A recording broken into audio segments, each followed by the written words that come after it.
You're listening to the More Than the Music podcast, episode 5, featuring Francesca Battistelli.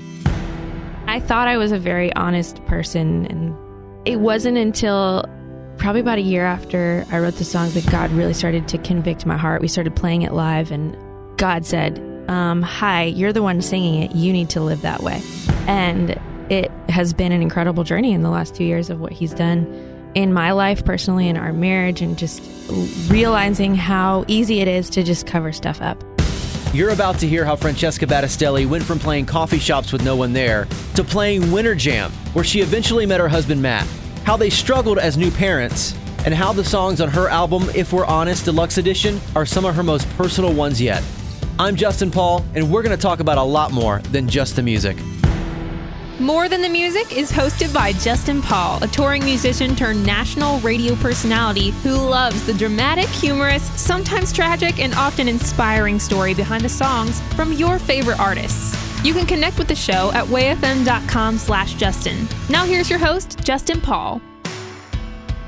I'm so excited to be talking with Francesca Battistelli and her husband Matt. Thank you guys so much for being here. Hey, thanks for having us. Now, I always kind of screw up your name a little bit. Is it Battistelli or Battistelli? Battistelli. Like a baseball bat. Like a bat, yes. Okay, I'm sorry if I get that wrong throughout this process. Listen, it happens every day of my life. What's the worst screw up you've heard of your name before? I get Francesca. Francisca? An ridiculous amount for the fact that there's no I in my first name. Botticelli is Botticelli? a good one. Yeah. That sounds like an Italian dish. Can you think of one? It's the best when they introduce you. I mean, any reasonably Italian sounding name. So It starts with a B. Yeah, that's true. Bartonelli, Someone told me that yesterday. Where was it? I was calling. I was getting our giving connected. And he said, it's okay. Like, we know. I know that Francesca Batticelli is, he that said one it that all the way. time. I was like, okay, yeah. Like you know them so well, but you screw up my name every single time. Yeah. So I apologize if I'm that person today. I'm not intending to be. No problem. Take me back to the beginning and how Francesca started and now where Francesca is today. Yeah, I grew up as an only child. My parents come from the musical theater Broadway world, so I loved that kind of performing since a young age, of whether it was dance or theater or just on my coffee table. I was always wanted to be on the stage, and really thought that I would do that more like the musical theater route. But then at some point in high school, I discovered the radio and pop music, and there was a girl that I had done this theater group with, and she turned out to be Mandy Moore, and she disappeared for a year, and we didn't know where she went, and then she was on the radio with that. Oh, there she is. Yeah, and They're playing her song 20 times a day. Oh my gosh. And I remember being 14 and thinking, I could write a song better than that. I had never written a song in my life, but it was like a challenge to me. So I owe a lot to Mandy Moore for, that competition. I was like, I think I could write songs. And then once I discovered how fun it was, I was hooked. And so in high school, all through high school and college, I just would play in coffee shops and on the worship team. And for, some days a large crowd and some days 2 people or empty benches. There was this coffee shop in Orlando where I grew up that let me play every Friday night for 2 hours. And literally, rain or shine, I was outside of this coffee shop just playing. Wow. And sometimes there'd be a crowd, and sometimes I literally empty benches. And I would just keep going because you never know who'd walk by and, put $1 in your guitar case. And I think I learned a lot from that, of just not being afraid, not any circumstance. Of course, there are times where you're still terrified to be on stage. But for the most part, I'm just comfortable, in front of crowds because I'm used to not having any. So that was a great learning experience. And then after college, I moved to Nashville and signed with an amazing label. And the rest is kind of history. What do you really think about? I know they're in the room, but what do you really think about? Oh, I can't really say it on the air. No, truly, they are the best. I am so grateful. It's family, and not all of them are like that. So I'm grateful. We get comments all the time. We'll have friends over, and the president of Franny's label, they come to most of our birthday parties, things that we have at our house, and we'll be introducing people, talking around, and they're like, "Wait, so what does he do again?" No. He's the head of our label. He's the president. He's out serving like handing out, plates of slices of cake and just everything. And it's like, really, this is like, we've met some of the other, presidents. You're telling me this guy runs the whole be thing? Be careful, we're in Nashville. Well, that's true.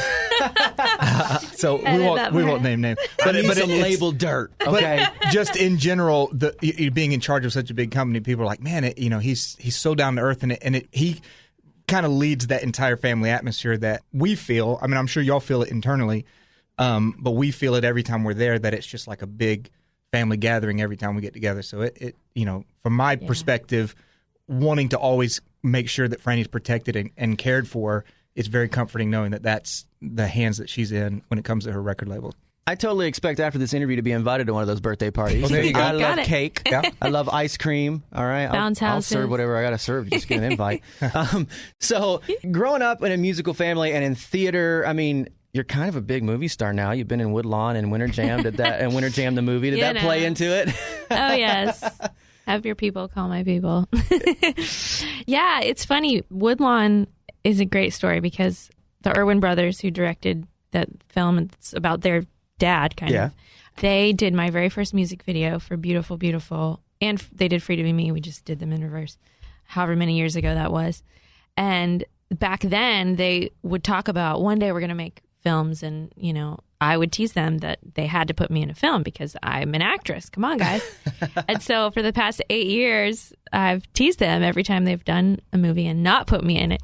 So this time we were it was a year ago, and we were on a trip, and Andy Irwin texted us and said, okay, can you be in Alabama in like 10 days because we just added this part back in and we think you're perfect for it, and there's only 3 lines, but I want you in the movie. And we were like, yeah, we'll do it. And so it was maybe 3 hours of being on set and really fun. And a lot of people don't recognize me because you play a teacher in the movie, right? Yeah, not very cute. 1970s outfits, like, wardrobe and hair. Weird hair situation. Well, you're probably like, when I said put me in a movie, I meant to put me in like a better role where I could wear awesome clothes. Yeah, come on. No, but it was so fun. So I'm game for doing more. SAG World. SAG or whatever. You got your official. I got my actors special union card. Yeah. Oh, there's a card? It's like a Chuck E. Cheese card. It's important. A little more important. I wish we got cool cards like that in radio. Like, we don't get anything. Sometimes we get a pink slip because we say something that people don't like. But here you are now with, obviously, family. You and Matt, married, 3 kids. You just had little baby Isaac about a month ago. I mean, a lot has changed since you were playing outside of that coffee shop, right? It's true. It's funny. I always have joked that my personal life and professional life decided to go crazy at the same time. Because Matt and I met on my very first tour. It was a tour with New Song, and he played with them. His dad is one of the founding members of the band, also the voice of Christmas Shoes. And oh my. Doing Winter Jam with them after that first tour is when we fell in love. It was very special. And he always says how funny it is because I was on Winter Jam by myself. Literally completely first tour, bus tour by myself.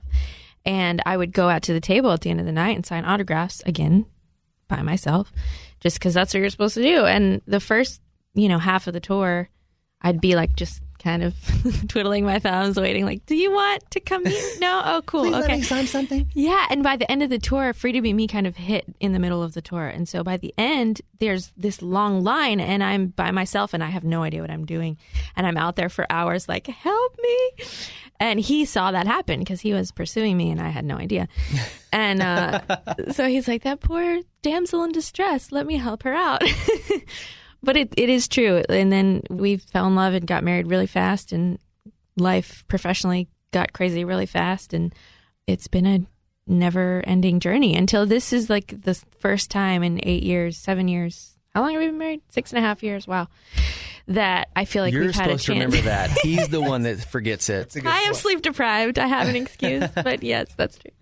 That we've kind of had a chance to slow down and really not be feeling like we're playing catch up all the time. So how did a girl from New York end up with a guy from Georgia? I mean, they don't even have sweet tea in New York, Matt. What's going on?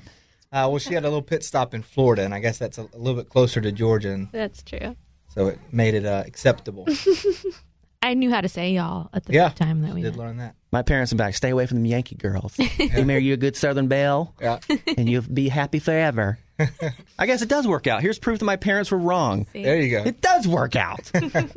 And baby Isaac, just born a month ago, I know that this is your third child, but I'm sure it doesn't get like any easier. You don't get more sleep with the third child. Things are still crazy, right? Yeah, the only thing that gets easier or has for us is we just have more confidence, and this isn't going to last forever. And we know a little bit more what we're doing, though still they throw you for a loop. But the not sleeping doesn't get He's going to be a part of the interview here now, too. Yeah, he is. He's supposed to be napping, but we'll see. How do you deal with that constant just okay, I'm way more important than everything else you're doing? It's crazy. And at this age, they really are. And you have to fight that. I think as your kids get older, it's not like making them the center of the universe. Yeah. When they're so little, they can't do anything on their own. And it's interesting to have a 5.5-year-old, a almost 4-year-old, and him, because he's going to be 2, and we're going to think he should be able to do the things that our 7-year-old, we're like, why aren't you tying your shoes? Oh, yeah, you're only 2. Because we do that with our 3-year-old. Like, why aren't you doing what Eli's doing? Oh, yeah, because you're actually 2 years younger, Yeah. But it's an amazing journey. It's the hardest, best thing we've ever done, and I think you'll ever do in your life. Well, I have to be honest, children terrify me, especially little babies. I legitimately have a fear of holding them. I'm afraid that once they're in my hands, something bad is going to happen. Matt, did you ever deal with that? It seems like it's a guy thing. It's funny because I barely remember not being a dad. Yeah. But I think I empathize with a friend who recently, they have had their child now a little bit before Isaac was born, but that he was unsure the whole time. We met with him just a few days before he was born. And he's like, I don't know about this. I said I was never going to be a dad. I don't know. And he texted us right after he was born and said, guys, it just all makes sense. Like, as soon as I saw him, it made sense. And I think it's hard to explain to people, but that's just how it feels. Like, your heart just grows, it expands, it fills up, all those things. Same way you think, we've got 2 kids, and one's a boy, one's a girl. I love them so differently. How am I going to love a third the same way? But it just happens. I mean, I had never changed a diaper. I had no experience with babies before our first. Literally, was the least experienced girl I know. And as soon as Eli was there, it was like, you just know you just figure it out. And I feel like for you too, I had no clue if he was going to be like, ew, poop. But he stepped right out. A little bit I still am. But I had 3 nephews that I was the first young kids in any of my extended family after me having been an adult. Yeah. And it was maybe prepared the way a little bit. Our youngest nephew was only a year older than our oldest son, so pretty current for me watching them, helping them go through the young stages. So I was a little prepared. More than me, probably. I mean, we're at this stage, my wife and I, in our life where all of our friends around us are having kids. And so now it's like, all right, maybe we should start thinking about this. But honestly, the thought terrifies me. Yeah. It took me 7 years to propose, and it might take me 7 more years. Now, granted, there's a caveat to that. I met the girl when she was 16, okay? So that's the probably 7 wise. years makes a little more sense when you say that. Yeah. But the kid thing, it's like, all right, I don't know if I'm ever going to be ready for that. And it just scares me to death. Because I literally can't even hold a kid right now because I'm so scared. Yeah. Shall we practice? No, I'm done. Let's not do that. You're never ready. You're never right. And that's, if you wait till you're ready, you'll never get married, you'll never have kids. You have to just jump in with both feet and go for it. All right. That's what people keep telling me, but I don't know if that's the route I should go. Now, for you guys, I've seen you mention before about this couple that kind of mentors you guys as parents, right? Tell me more about that and how that's so important in your marriage and your relationship. Yeah, they're amazing. They live here in Nashville, this older couple, and older. They'll love. They're not older. They're not that old. They're older than us. 2 summers ago, we were kind of just at the end of our knowledge of how to parent a then 3.5-year-old firstborn, very emotional child. Kind of like myself.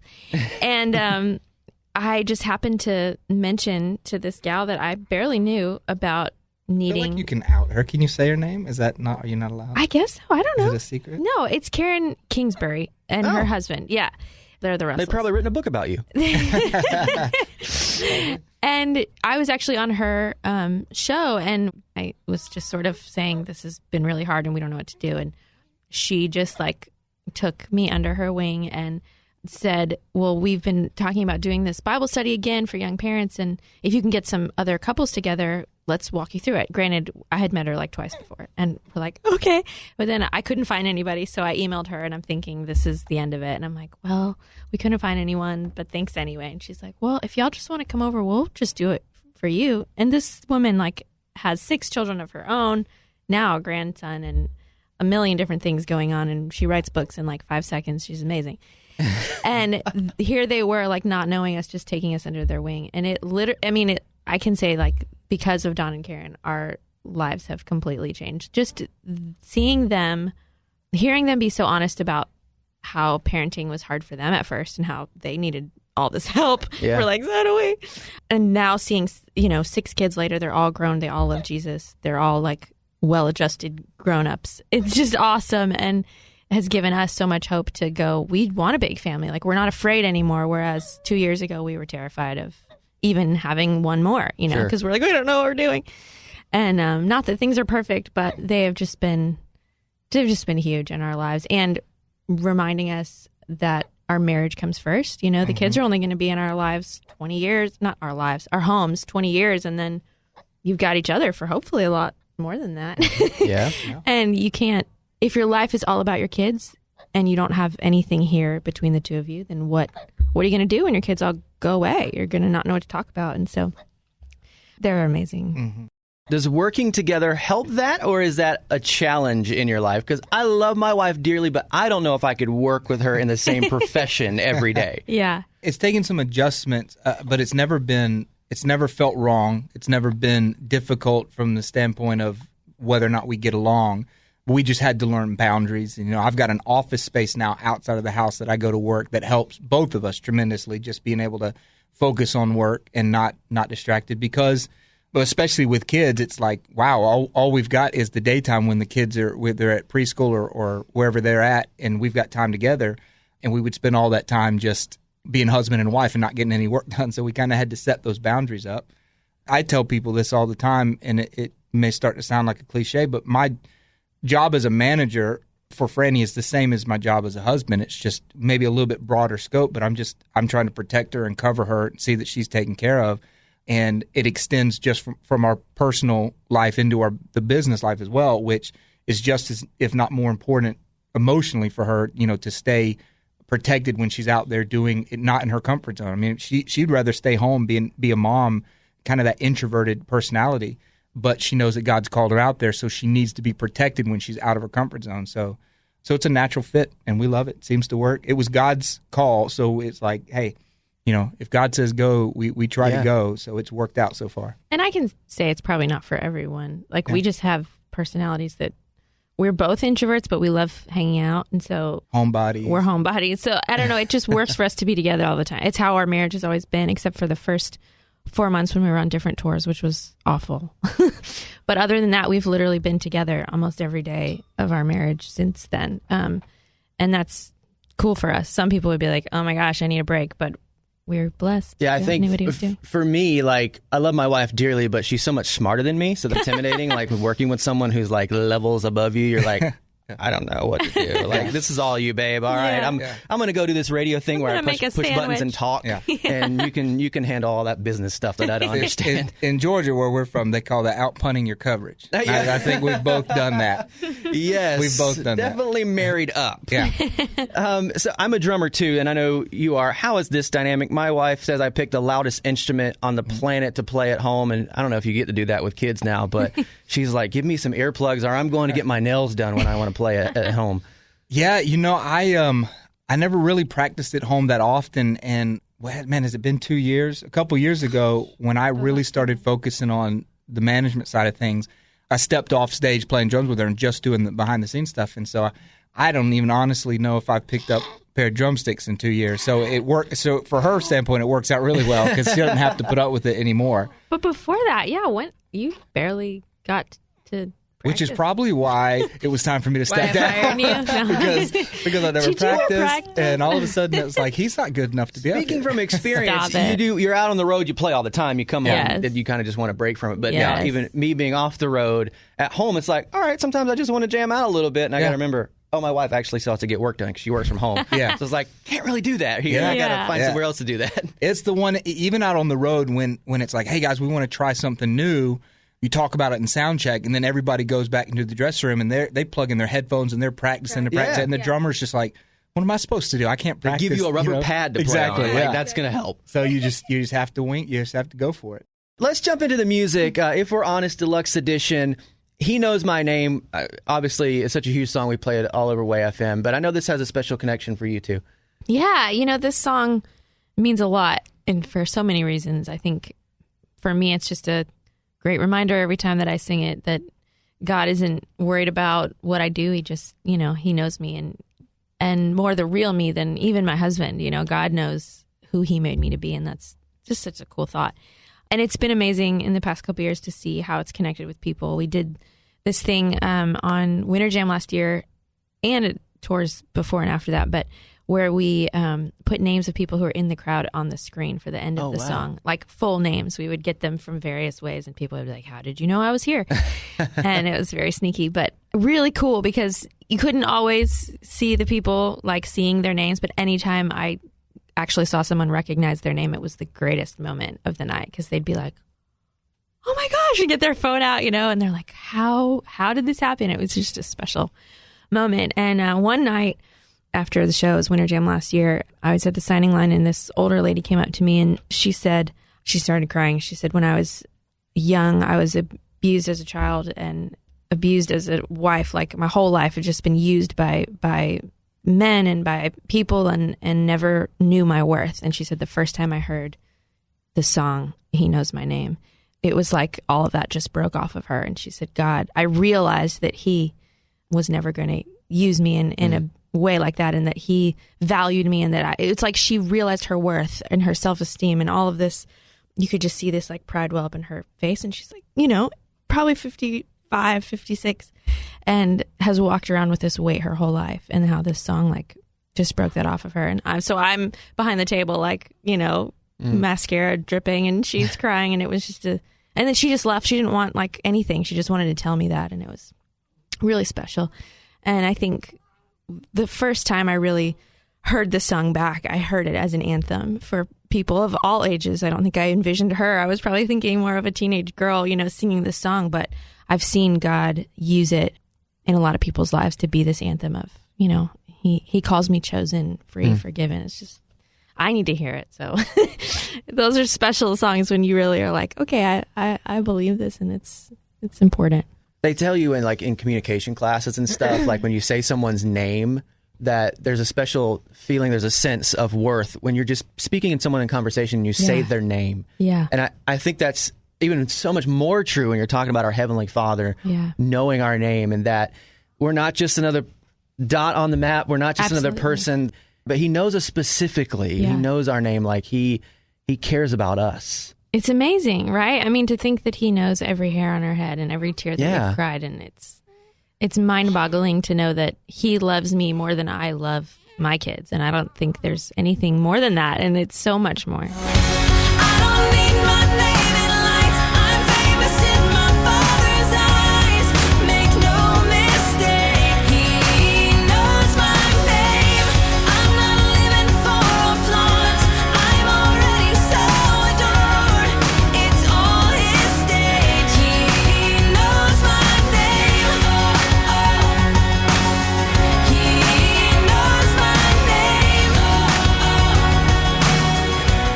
Another song on this album that's huge right now is the title track, If We're Honest. And I think this song, man, just lets you know that it's okay to be broken. Like we all have junk in our life. We all have stuff. Yeah. A lot of times as Christians, we try to hide that part of our life and we don't want to talk about it. But I think there's great freedom in just sharing our brokenness one to another as brothers and sisters in Christ. I totally agree. I wrote this song 3 years ago, and God has always made me, which I'm glad, live the songs that I write. Like if I haven't lived it yet, he'll make me live it after the fact. And I thought I was a very honest person, and because I've always been pretty transparent and will just kind of tell anyone anything, which is probably maybe not the best. And it wasn't until probably about a year after I wrote the song that God really started to convict my heart. We started playing it live, and I remember our keyboard player coming to us, and we had some argument at rehearsal, and he's like, I just felt like, we sing If We're Honest every night, and I just felt like I needed to be honest about, however I felt about this.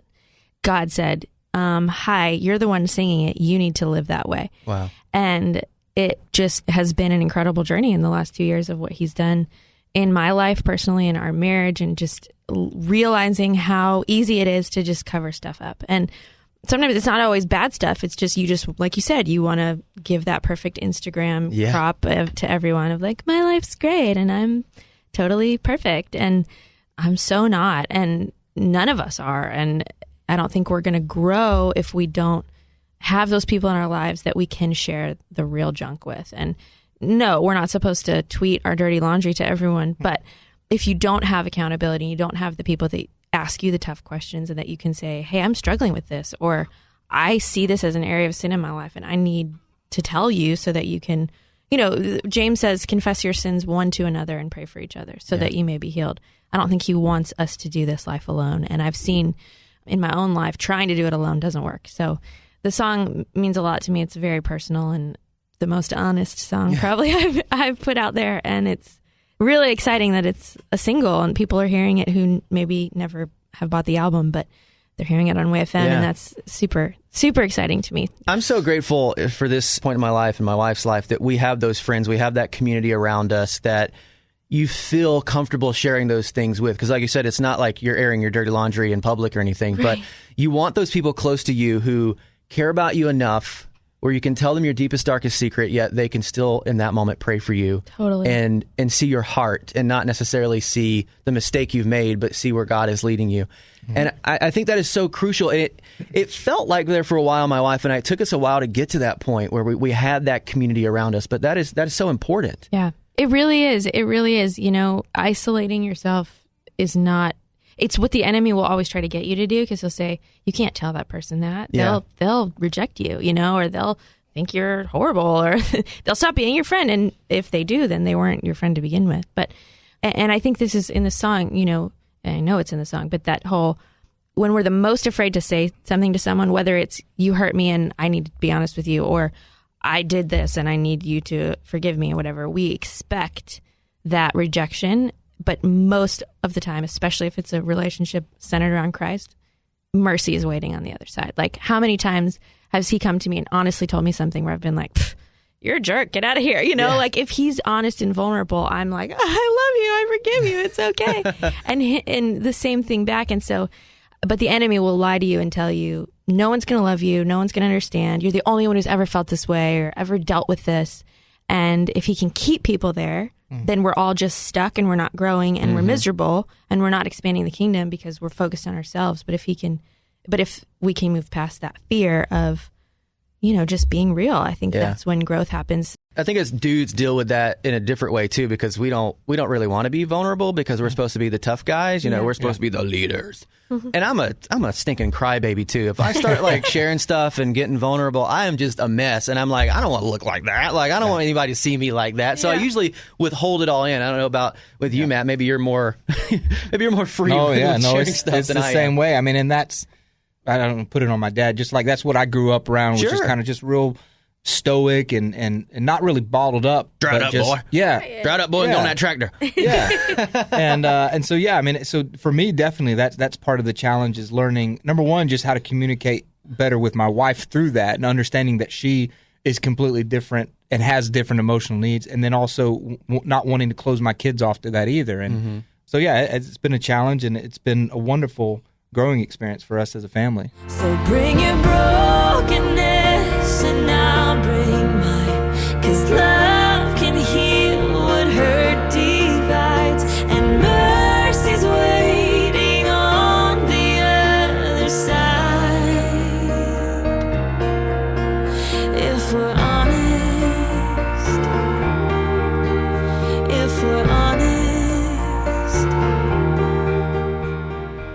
that you're busy. You've got obviously 3 kids, new kid here. I can usually tell how busy someone is just by looking at their phone. And I already saw this tweet that you posted a while back about not catching up on your emails since September. I'm curious, would you mind just showing us your phone here? I'd love to see how many red dots are on the front of your phone. Not that many. Oh my goodness. Yeah. That's pretty good. I'm pretty. I will tell you, you won't see many red dots on mine. Well, number one, I just cleared off some voicemails, but I recently took email off my phone. Okay. Because, I mean, you're talking, 100 red dots. Email. You'll still get like your Gmail. I have like my personal Gmail, but like I email you and my parents is about it with that. It just kind of happened, but man, it's made a big difference because that's like every time you open it, you see those red dots and you're like, oh, it drives me nuts. Oh, I yeah. have to clear them. Yeah. I have to clear them. I was expecting to see from your tweet like thousands upon thousands of unread emails, but that's not bad. There's only a handful. Yeah, I'm pretty OCD. Like once it hits a certain number, I get over 2 digits. This bothers me. Like if I'm over 100, I have to do something about it. Yeah. But I That's still a lot. have, I know. I still have unread emails from, let's go back and see real quick. Not that you care, but I do. No, I do because this is like such a pet peeve of mine that I have that on my phone, anytime I get a tweet, anytime I get a Facebook notification, a phone call, an email, I have to clear it at that point or I'll be thinking about it for like the next hour. Yeah. The only one I can keep on there, my last unread email is from 2012, so that's just that's amazing. a shame. Then there's 3 from 2013, and a good amount from You'll get to them 14. eventually. Yeah. Wow. Hopefully you haven't like missed any tours That's or anything like that on your emails. There's no telling. There's no telling. That's embarrassing. Well, moving right along. It's all good. It's all good. So Franny's OCD, but not that OCD. Not that OCD, apparently. Not as bad as he. But I don't like seeing notifications on my calendar app. Like if someone changes something and you have to accept it or whatever, I can't stand the little dot. Or voicemails. Well, my voicemails pile up for some reason. It's I don't bad. know why. Don't call him. You're probably more You need productive him? than me, though, because you don't spend all your time clearing your stupid notifications off your phone. Well, that is productivity to some Well, I extent. guess. So. I never said I read all of them. I just cleared them for the sake of Just clearing delete them, right. now. because the red dots are in my Yeah. way. Exactly. No, Delete that's all. effective. Yeah. Delete all. Giants Fall is another song on the album that I know holds a special place for you, and it's actually one of my favorite songs on the album too. Aw. Yeah, man, it's been a while. We've been off tour. I haven't told this story in a while, so let's see. So, well, how many years ago would this have been now? Man, 3 years ago, maybe? We got an email, and this was us. We were on a date, and I read email on my phone, so we don't do that anymore. We've grown. But I got an email from a young girl named Mallory, and she was 13 at the time, 11, believe so. 12? 13 at the Wow, time, 13. And she was writing me, and I'll never forget the first line of her email said something like, people have been telling me that I'm crazy for writing to you, like that I wouldn't read it, or I wouldn't write back. She said, but if I've learned anything in the past couple of years, it's that God is able to do so much more than I could imagine if I would just act in faith, like step out.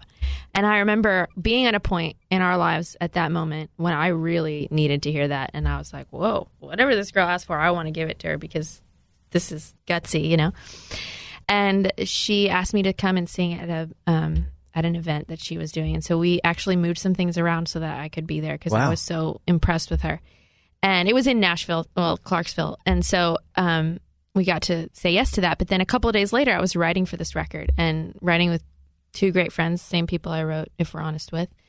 And I told them about Mallory, and I said, I want to write a song for this girl. Like I'd have never met her, but I love her. She's just bold, you know?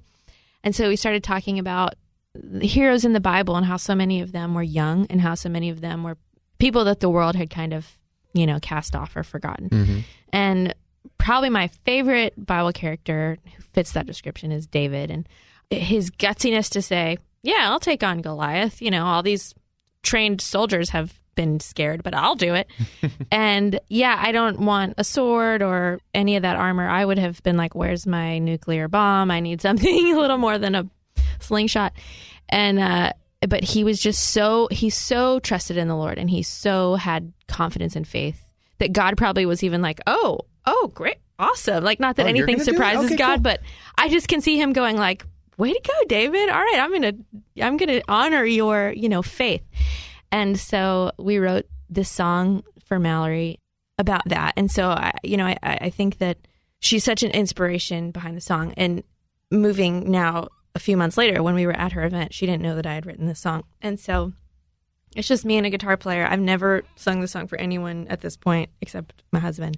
And I said, oh, there's one more song, before we left. And so I sort of started describing how impressed I was with this girl and how she's this world changer and how I wrote this song for her. And so I start singing it, and I see her and her mom standing in the back of the room, and she's crying and her mom's crying, and then I start crying, and I'm like, I have to sing, you have to stop. But it's been really special just to have kept in touch over the past few years. And anyway, she started an organization called Project Yesu, and they help kids in Uganda go to school. And so it's this great organization. She's 15 now, but has raised thousands of dollars to help these kids. She wants to live in Uganda when she graduates high school. Wow. and open her own school. And she's an amazing girl, but meeting her, she's so quiet, you'd never be like, oh yeah, I'm sure that's what you do. You'd think, oh, she's just a sweet 16-year-old, 15-year-old. But I just love to see God getting a hold of people like that, and how someone who was 13 at the time could have convicted and challenged 20-something, to really just say, where's my faith at? Mm-hmm. It has to be pretty cool, too, to know that God chose you to kind of be the mouthpiece for her story through this song. I mean, that's got to be a humbling thing that God's using you in this song to carry that story out. It is. It's cool because I've gotten to share it in hundreds of cities, and hopefully it's helped, Project Yesu grow, and I have no idea, but I love to highlight people who are doing great things for Jesus. So don't you be afraid of giants in your way. With God, you know that anything's possible. So step into the fight. He's right there by your side. The stones inside your head might be small, but watch the giants fall. Watch the giants fall. Now, you won a Grammy this year, the first one ever for Holy Spirit. And I'm looking on Twitter. I'm expecting to see you there, all in your dress and everything. And your tweet was like, no, I'm at home. I'm at the in-laws in my PJs. Obviously, you were pregnant. You couldn't make the trip. But what was that like, sitting at home, hearing your name and knowing you won a Grammy? It was perfect. It was so amazing. I mean, obviously we knew it was coming up, but we were in Georgia that day with Matt's family. And that day I had forgotten. So an hour before the pre-show starts, one of my friends texted me and she's like, when will you know about the Grammy? And I'm like, oh yeah, that's today. So we turned the computer on, and it was just us and his mom, who is one of the mild-mannered, meekest women, screamed at the top of her lungs. It was so exciting for me to see her excited, and we just danced around. My kids had no clue. They're like, what's that? What's you a won Grammy? A trophy, Mom? Yeah. I get those when I play baseball. Exactly. Eli's Did you play baseball, Mom? did you get the game ball? Because if you didn't, it's not. But I told him, because my dad had not been quite home yet. And so we told him, okay, so when Dad gets in, or Papa is what we call him, we said, when Papa gets in, you have to tell him, run to him and say, Mommy won a Grammy. And so we practiced it, and it was with my daughter. She's 3.5, almost 4. So we practiced it. She repeats it back. And so we ran over. As soon as he comes in the door, she runs over and she says, Mommy's going to be a grandma. We're like, okay, we got that wrong. They didn't practice that a few more times. But they completely, it was over there. We tried our best to explain it to them. They're just like, okay, can we go back to playing now? We're like, you go right ahead, kids. But this song, not only did you win it for the performance of the song, but, I mean, you've heard so many stories about how this song is ministered to people. Yeah, this song, I didn't write it, and so I can brag on it. There's something on it. There's just something about it. Every time it starts to play, I can feel the atmosphere change in the room. It just is. It's call it what you want, but the Lord is all over that song. And so it's my favorite moment every night, is just because I feel like the crowd just kind of breathes. They go, okay, this isn't a concert anymore. We get a moment with the Lord. And I feel that way too. So we were rehearsing some months ago for something, and I had gotten there late or something. And one of our guys told us how there's a a guy in town who's a pedal steel player, in his 40s or 50s. And he came into the room. Because a bunch of other bands rehearsing around us. It's a rehearsal space.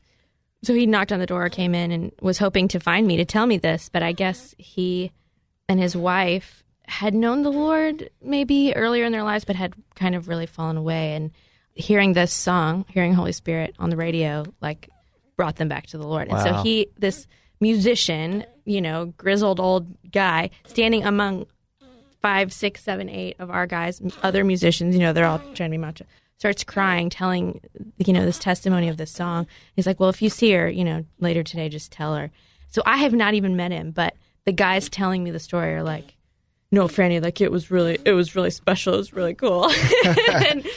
And I just love that because, gosh, how often, again, do we as musicians in Nashville and Christians, we're like, oh, we've got it all together. We're cool. And for someone to just be real like that was really special. And I know God has done so much with this song, and it's an honor to sing it and amazing to win a Grammy for it. That's crazy. But honestly, that's not that story. The stories that I hear, I can non-clichély say they really mean more than a trophy that sits on our desk. It's true because that's going to stay on our desk when we leave, and those stories and those people are going to come with us, and that's pretty awesome.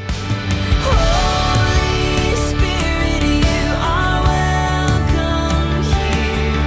Come flood this place and fill the atmosphere. Your glory, God, is what our hearts long for. To be overcome by your presence, Lord.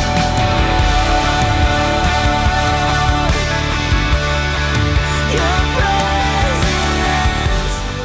On the record, there's one song called I Am Home that kind of stuck out to me. It just talks about your home life, and I think that's pretty awesome as a musician, as an artist, even as a Christian artist. You can write about stuff you're dealing with in everyday life. I mean, I think that's such a cool song. Yeah, that was different. And normally she comes on, she's like, hey, check out this song, or we have to wait, a little bit to get it back from if she wrote it with someone that built a track around it.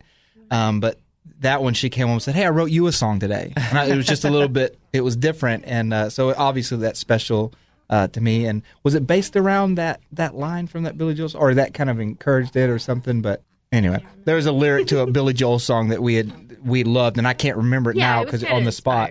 But it talks about home. Home is just another word for you, I think is the line from the Billy Joel song. And so that was just, it was special to me because it was a song about me that was tied into a thing that her and I had together. And so yeah, it was really special. And it made the album, which I wasn't expecting. It's on the Deluxe. It's one of the bonus cuts, but so it was a lot of fun. You've played it live 2 or 3 times. Played it at the Opry. It's really fun to play live. It's a fun song. And I wrote it on our anniversary. Well, how about that? I don't know if I remembered that. New revelations here on the show. Dun, dun, dun. Dun, dun, dun. 'Cause maybe I was made to wonder.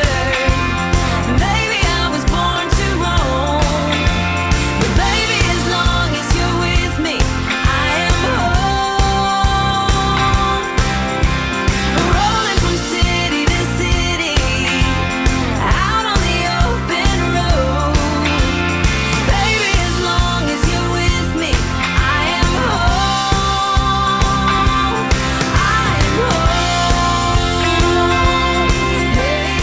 home. Thank you so much, guys, for being here. I really appreciate it. I know that life is hectic, especially with a 1-month-old, and I appreciate you taking the time to talk about these songs and to share the stories behind it. And did I see that you're writing? You might have some new music coming out in the near future?